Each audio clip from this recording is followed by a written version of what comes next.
അനുഗ്രഹിക്കപ്പെട്ട നല്ല സമയത്തിനായി ഞാൻ ദൈവത്തെ സ്തുതിക്കുന്നു, സ്തോത്രം ചെയ്യുന്നു.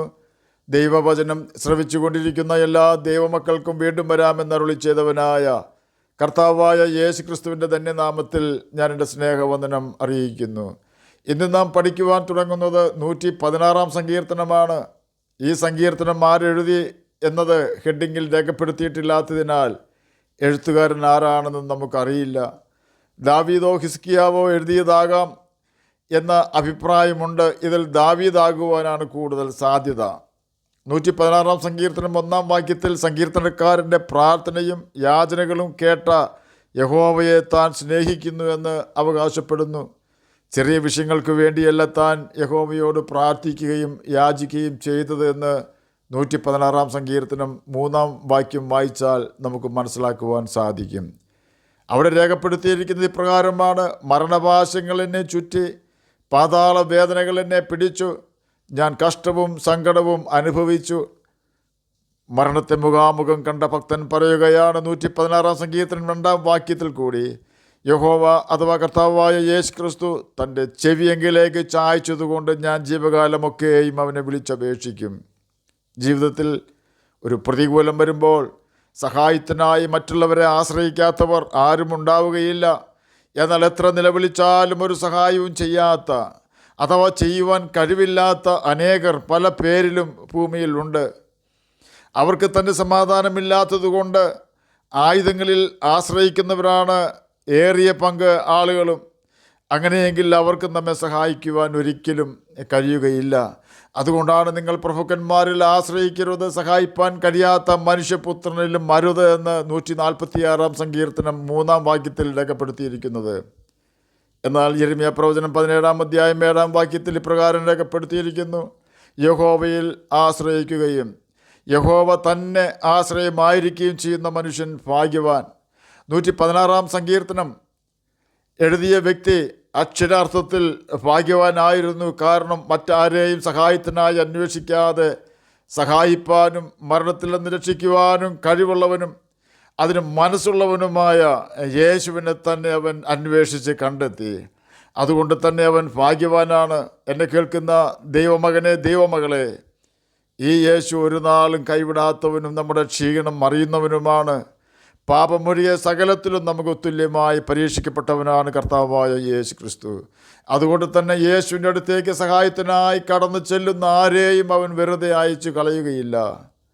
എത്ര വലിയ പ്രതികൂലമാണെങ്കിലും, ഇനി മരണകരമായ രോഗമായാലും, യേശുവേ എന്നെ സഹായിക്കണമേ എന്ന് നാം നിലവിളിച്ചാൽ സങ്കീർത്തനക്കാരന് വേണ്ടി മാത്രമല്ല നമുക്ക് വേണ്ടിയും 116 സങ്കീർത്തനം 2-ാം വാക്യത്തിൽ രേഖപ്പെടുത്തിയിരിക്കുന്നത് പോലെ അവൻ തൻ്റെ ചെവി നമ്മിലേക്ക് ചായച്ചുകൊണ്ട് നമ്മുടെ കരച്ചിലിൻ്റെ ശബ്ദം കേൾക്കുകയും പരിഹാരം നൽകി തരികയും ചെയ്യും.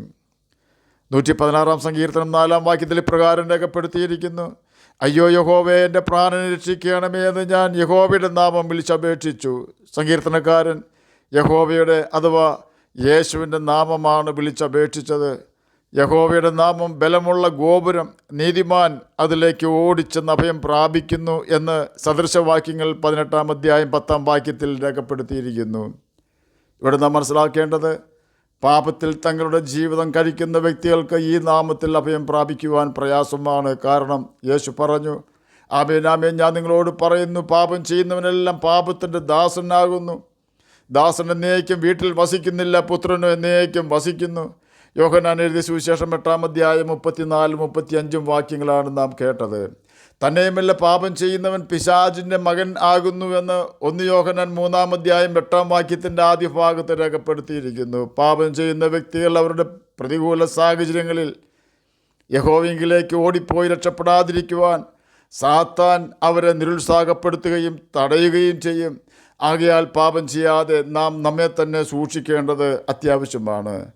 116 സങ്കീർത്തനം 6-ാം വാക്യത്തിൽ പ്രകാരം രേഖപ്പെടുത്തിയിരിക്കുന്നു: യഹോവ അല്പബുദ്ധികളെ പാലിക്കുന്നു, ഞാൻ എളിമപ്പെട്ടു, അവൻ എന്നെ രക്ഷിച്ചു.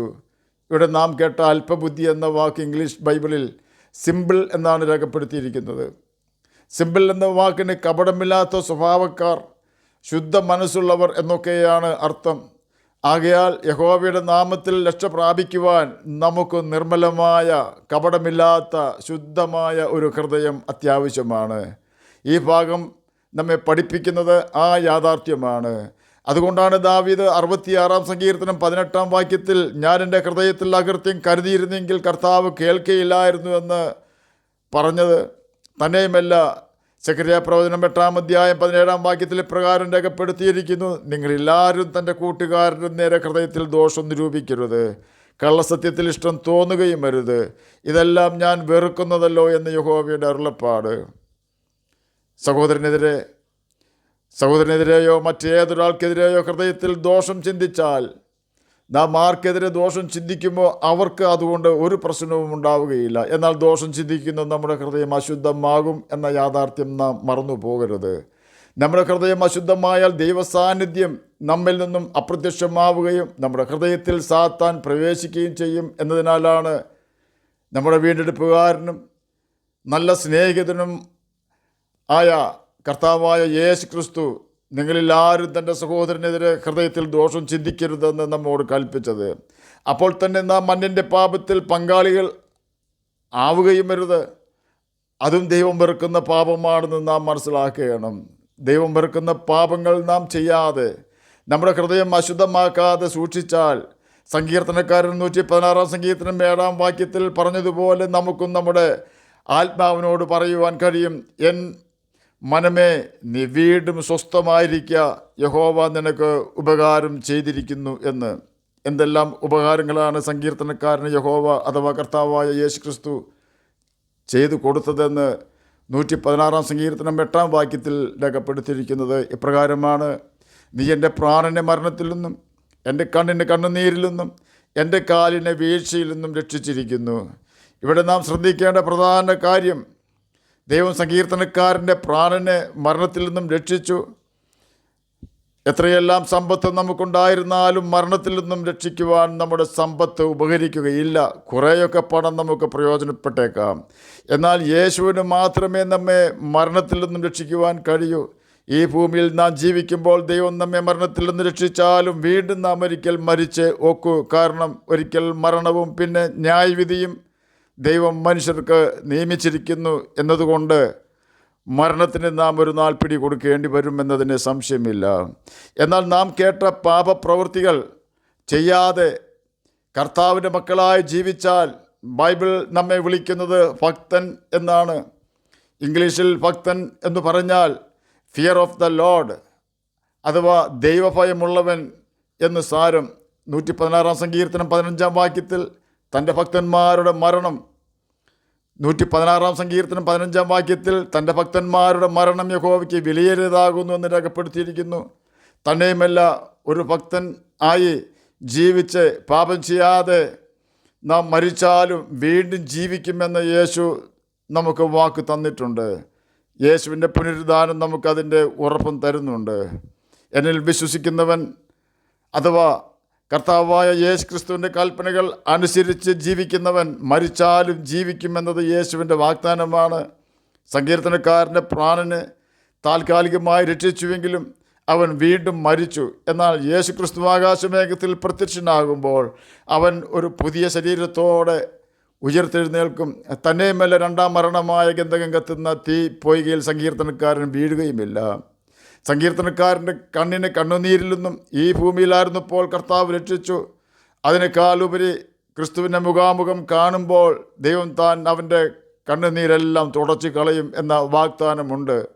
സങ്കീർത്തനക്കാരൻ്റെ കാലിനെ വീഴ്ചയിൽ നിന്നും രക്ഷിച്ചു എന്ന് രേഖപ്പെടുത്തിയിരിക്കുന്നു. ഇംഗ്ലീഷ് ബൈബിളിൽ അതിപ്രകാരമാണ് രേഖപ്പെടുത്തിയിരിക്കുന്നത്: കാലിനെ ഇടർച്ചയിൽ നിന്നും രക്ഷിച്ചു എന്നാണ്. നാം പാപം ചെയ്യാതെ യേശുവിൻ്റെ മുഖത്ത് നോക്കി വിശ്വസ്തയോടെ ജീവിച്ചാൽ മാത്രമേ ഈ ഭൂമിയിൽ ഇടർച്ചകളിൽ നിന്നും രക്ഷ നേടുവാൻ നമുക്ക് കഴിയൂ. ഇടർച്ചകൾ വരാതിരിക്കുന്നത് അസാധ്യം തന്നെ. എന്നാൽ ഇടർച്ച വരുത്തുന്ന മനുഷ്യന് അയ്യോ കഷ്ടം എന്നാണ് യേശു പഠിപ്പിച്ചത്. ഇടർച്ചകൾ മനുഷ്യരിൽ നിന്നും വരുമ്പോൾ നാം ക്രിസ്തുവിനോട് ചേർന്ന് അവൻ്റെ കൽപ്പനകൾ അനുസരിച്ച് ജീവിച്ചാൽ നമുക്കതിൽ നിന്നും യേശു കർത്താവ് മോചനം തരും. അതുകൊണ്ടാണ് 116-ാം സങ്കീർത്തനം 8-ാം വാക്യത്തിൽ സങ്കീർത്തനക്കാരൻ്റെ പ്രകാരം രേഖപ്പെടുത്തിയത്: നീ എൻ്റെ പ്രാണനെ മരണത്തിൽ നിന്നും എൻ്റെ കണ്ണിനെ കണ്ണുനീരിൽ നിന്നും എൻ്റെ കാലിനെ വീഴ്ചയിൽ നിന്നും രക്ഷിച്ചിരിക്കുന്നു എന്ന്. എന്നെ കേൾക്കുന്ന പ്രിയ ദൈവമകനെ, ദൈവമകളെ, സങ്കീർത്തനക്കാരൻ്റെ കർത്താവാണ് നമ്മുടെയും കർത്താവ്. സങ്കീർത്തനക്കാരനെ പോലെ നാം എളിമപ്പെടുകയും ഹൃദയത്തിൽ ആർക്കെതിരെയും ദോഷം ചിന്തിക്കാതെ ഒരു ദൈവഭയമുള്ള വ്യക്തിയായി ദൈവത്തിൻ്റെ കൽപ്പനകൾ അനുസരിച്ച് ജീവിക്കുകയും ചെയ്യാമെങ്കിൽ യേശു നമ്മുടെ പ്രാണനെ മരണത്തിൽ നിന്നും, നമ്മുടെ കണ്ണിനെ കണ്ണുനീരിൽ നിന്നും, നമ്മുടെ കാലുകളെ ഇടർച്ചകളിൽ നിന്നും രക്ഷിക്കും എന്നതിന് സംശയമില്ല. ആകയാൽ നമുക്കും ദൈവവചനം അനുസരിച്ച് ദൈവത്തെ പ്രസാദിപ്പിച്ച് ജീവിക്കുകയും നിത്യജീവനാവകാശികളായി തീരുകയും ചെയ്യാം. അതിന് കർത്താവ് നമ്മെ സഹായിക്കട്ടെ എന്ന് പ്രാർത്ഥിച്ചുകൊണ്ട് ഞാൻ എൻ്റെ വാക്കുകളിൽ നിന്ന് വിരമിക്കുന്നു. നമുക്ക് പ്രാർത്ഥിക്കാം. ഞങ്ങളെ സ്നേഹിക്കുന്ന സ്വർഗീയ പിതാവേ, നല്ല വചനത്തിനായി അങ്ങയെ സ്തുതിക്കുന്നു, സ്തോത്രം ചെയ്യുന്നു. എന്നെ കേൾക്കുന്ന ഏതെങ്കിലും പ്രിയപ്പെട്ടവർ വ്യസനത്തിലായിരിക്കുന്നുവെങ്കിൽ അങ്ങ് അവർക്ക് വ്യസനം മാറ്റിക്കൊടുക്കണമേ. വാർദ്ധക്യത്തിലായ പ്രിയപ്പെട്ടവർക്ക് വേണ്ടി പ്രാർത്ഥിക്കുന്നു. ജഡത്തിൽ കഷ്ടത അനുഭവിപ്പാനിടവരാതെ അങ്ങ് അവരെ സഹായിക്കണമേ. രോഗത്താൽ ഭാരപ്പെടുന്നവർക്ക് രോഗസൗഖ്യം കൊടുക്കണമേ. സമാധാനമില്ലാത്തവർക്ക് സമാധാനം കൊടുക്കണമേ. പഠിക്കുന്ന കുഞ്ഞുങ്ങൾക്ക് പഠിക്കുവാനുള്ള ബുദ്ധിയും ജ്ഞാനവും ഓർമ്മശക്തിയും കൊടുക്കണമേ. പ്രാർത്ഥന കേട്ടതിനായി സ്തോത്രം. യേശുവിൻ്റെ നാമത്തിൽ തന്നെ ആമേൻ. കർത്താവ് എല്ലാവരെയും അനുഗ്രഹിക്കട്ടെ. സ്തോത്രം.